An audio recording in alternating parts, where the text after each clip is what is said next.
First, before I get started, I do have to say it's great to see so many familiar faces out there. I've been a member here for almost 35 years, still am. And once a year I get to come in front of you and give you all my knowledge that I've learned for the year. Well done in 15 minutes, so here goes. In God we trust. It's really important that that question mark is in the title because that was my intended. It's one of these statements like, are we sure about this? We're a questioning people. In God we trust. And before I get going on my thoughts, I do need to give a bit of a disclaimer. I need to remind you all that in Unitarian Universalism, the minister doesn't have the last word, that we are always open to differing points of view, and I'm sure there will be today. And I also should say that today is one of those messages that I created that it's completely my opinions. I do not have any quotes from experts and that kind of thing.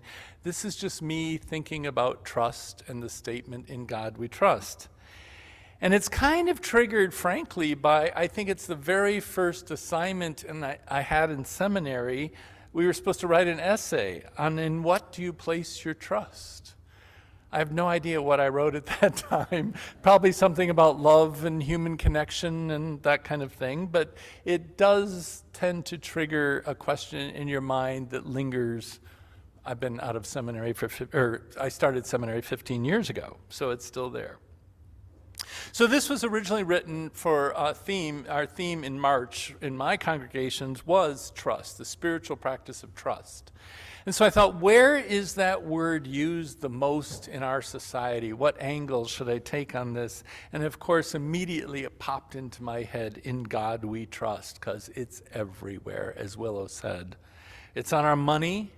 And at the time I think I thought of it, I was watching one of those congressional hearings, and I had completely forgotten that up in the front wall in the Houses of Congress is in God we trust. And then nowadays, it's on pickup trucks and cars and front porches everywhere and like kitschy knickknacks and all kinds of things. And I think of it as sort of this flag, but it's really not a flag. It's this banner that has the flag in the background and then these kind of really emboldened words, in God we trust. It's everywhere. So I thought, okay, that's what I'm going to do. In God we trust, but with a question mark, because if you believe in the statement, in God we trust, it of course leads to the next question, or a couple of questions. First, what is God? What is this that I'm putting my trust in? So after seminary and a lot of thinking, the easy short answer I always use is God is a metaphor to me. It's a metaphor that helps describe the metaphysical, which that's a lot of fancy words that seem kind of circular in logic. But what this is trying to say is that all examples of the divine or God that I'm aware of have always been used to help us explain mysteries. It's always something that we use to help describe the undescribable. I think of it this way: humankind has always needed something to balance us, to make us feel less anxious, less fearful. I mean, come on, we're descended from those lizard brain kind of people where it's this flight or fright. So we like stability, we like things explained, we don't like mystery. We like to be in control. So I believe all these metaphors that we've come up with throughout history in many different peoples help us to find meaning in a world in which we are self-aware and therefore seek answers and security. We've always reached to look for something greater than ourselves, a greater purpose than just living amongst the plants and animals and all the nature that surrounds us. So that's my first answer. What is God? God is a metaphor. So I'm going to go, the rest of my message is all about, well, what are these metaphors? And I picked out 3.5 that I think really are prevalent in our society and asks us to trust in this version of God. So the first metaphor I have, I labeled the personal God. And I came up with this one actually while watching the Super Bowl, believe it or not. So this year's and don't worry, if you're not a football fan, I'm not going to lose you. You don't turn out. You need to listen. This year's Super Bowl between the Philadelphia Eagles and the Kansas City Chiefs was very, very remarkable. Mostly because it had the most lopsided score ever in the history of the Super Bowl. So I think I had to work late that day, so I didn't tune in until somewhere in the middle of the third quarter or early fourth quarter, and already by then it was the upper 20-somethings or maybe low 30-somethings to 0. I'm like, well, this is really strange. Because these are two teams that have been touted. I mean, this was really played up. These are very extraordinarily talented teams with two extraordinarily talented quarterbacks. So it was set up to be one of those games where nobody ever scored because they always countered each other. So to turn it on and see this blow-away score that was so lopsided was something else. And of course, the Philadelphia Eagles then went on to win it, and Jalen Hurts, the quarterback of the Philadelphia Eagles, and of course the most valuable player of the Super Bowl, was interviewed by a sports interviewer right away. And she said, "That was amazing. We've never seen anything like that before. What do you attribute that to?" And without missing a beat, blinking an eye, he immediately said, "God gets the glory for the win. God brought the talent to the team and helped them work well together." And I sat back and went, wow, that's something else. Now there's an "in God we trust." And so I was kind of curious because I don't follow football that closely and I didn't know much about Jalen Hurts. So I Googled him, looked him up. Many of you that do follow football probably know that he's a devout Southern Baptist. He and his family are strong believers in that theology, which generally puts an active, all-powerful God in the center of one's life. Now, I replace the word God with judge. That's my word. It puts an all-powerful judge at the center of one's life. Now, this kind of judge decides on the piety and the earnestness of one's faith in that metaphor and then rewards accordingly. So Jalen and his family are very pious, and they probably had a lot of supporters who were praying fervently for them to win the Super Bowl, so they get God's favor with a fantastic team. Now, a little sidebar here. I think there is an alternative definition of a personal God metaphor that I feel was part of my life. It's God as life coach. This is where you have this very personal pastoral companion that you can lean into when you need to. I had one definitely when I was an early teenager because it helped me kind of survive a lot of the bullying. So there are more than one definition of this personal God. So back to Hurts. Jalen Hurts, seems like a very humble and talented man. So I think he used this metaphor to deflect the overwhelming praise for his talent and accomplishments, which I come from deep Lutheranism. That would be very prideful, and that's the number one sin. So he gives his teammates credit and his gratefulness that God blessed him. So as I thought about it, overall, I think this was a positive use of this God metaphor, but with this really strange downside that I'm sure all of you have already thought of. It implies that God chooses sides in the Super Bowl or in every NFL game or any competitive game. And the image I have is this big guy in a big armchair watching down on earth and going, aha, they have prayed more, so boom, they get to win the Super Bowl. I don't know how it works, and it's okay if that's what you want to believe, it's fine. But for me, the thing that bugs me actually in that is it also implies that humans have little agency. Other than praying really hard and being very pious, you have very little agency in how your life turns out. So that's my first metaphor, the personal God.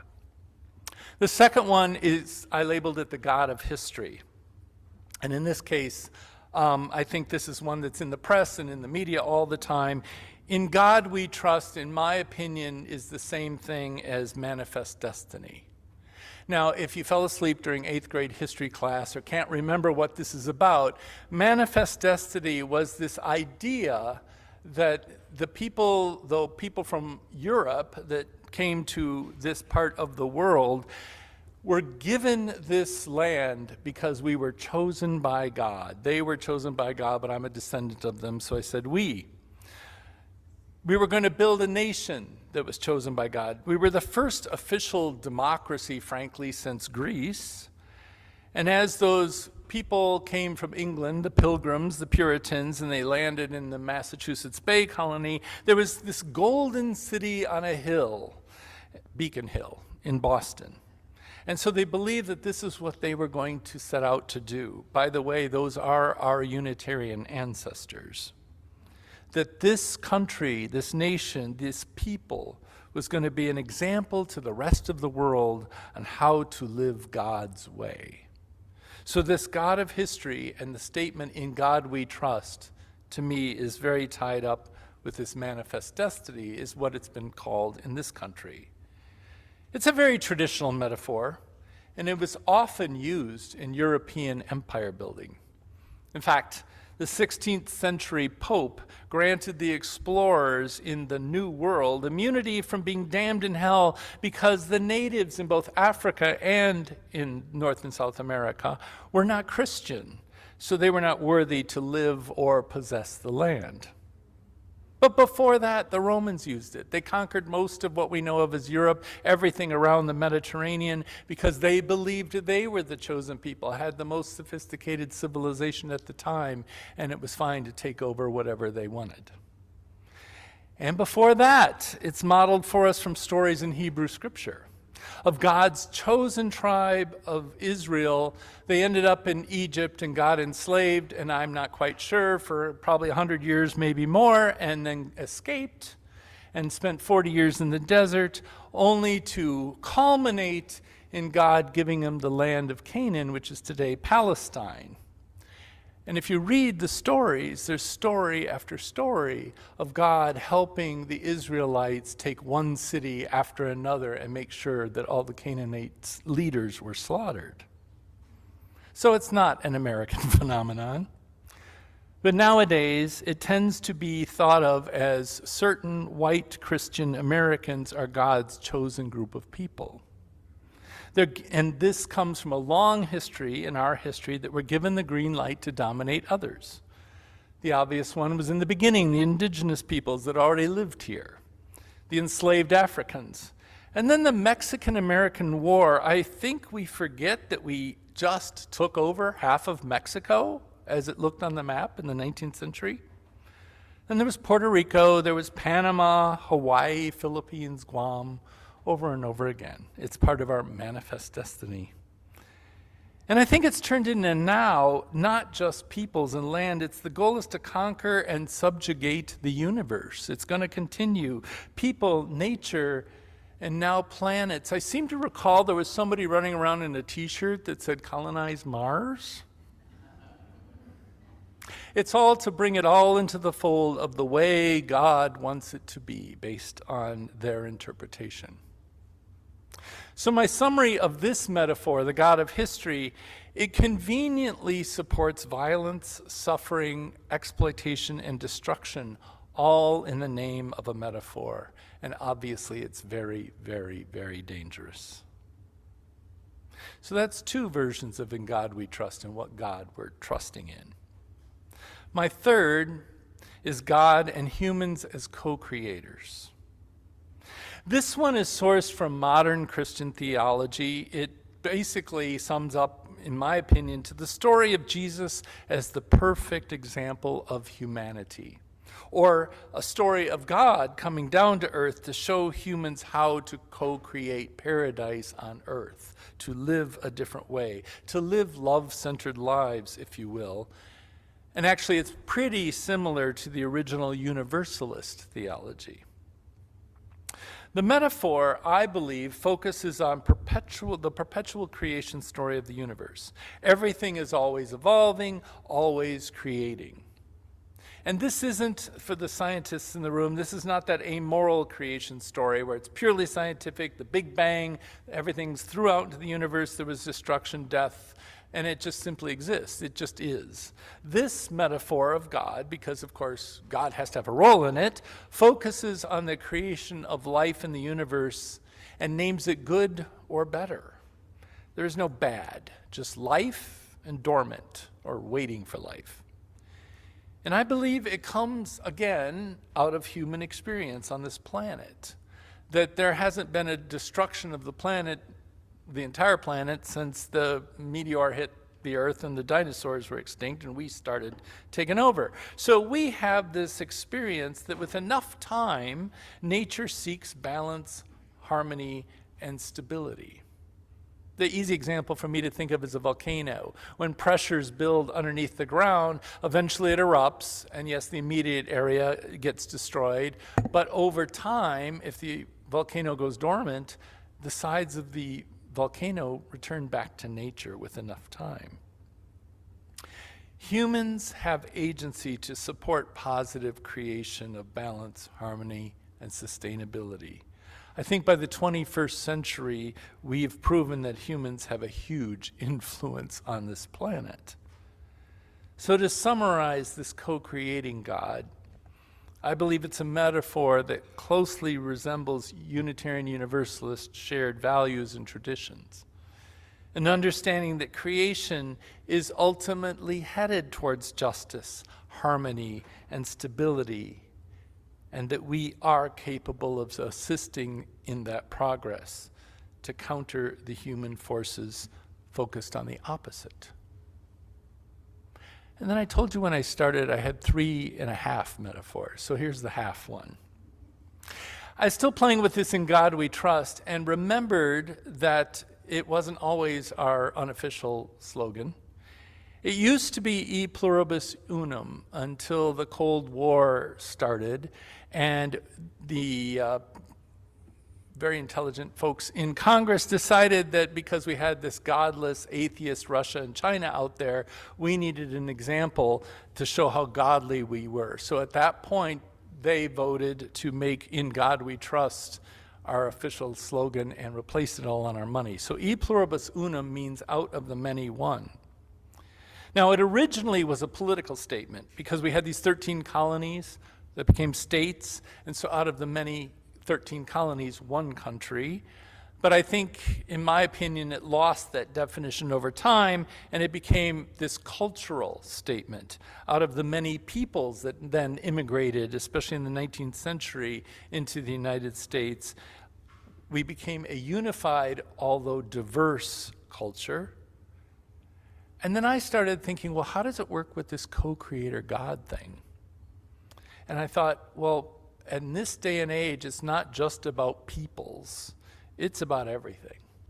And so I think of it as out of the complexities, the many, many complexities we face, we're working towards one paradise. That's how that ties to the God of co-creator metaphor. It's a metaphor of God that I believe is worthy of our trust. It's this humanistic concept or philosophy that was prevalent by the founders of our country and the founders of Unitarian Universalism and the Age of Enlightenment. It's this enlarged, all-encompassing definition. We trust a God metaphor in which we are co-creators to make a sustainable paradise on earth from the many complexities we face in this world. It is the metaphor of God I would put my trust and support behind. It's the metaphor, I believe, that resembles living love. And we all know that in the months and years ahead, we're going to be challenged a lot to continue to live love in this world. So may this metaphor of the God we trust nourish and sustain us through it. Amen.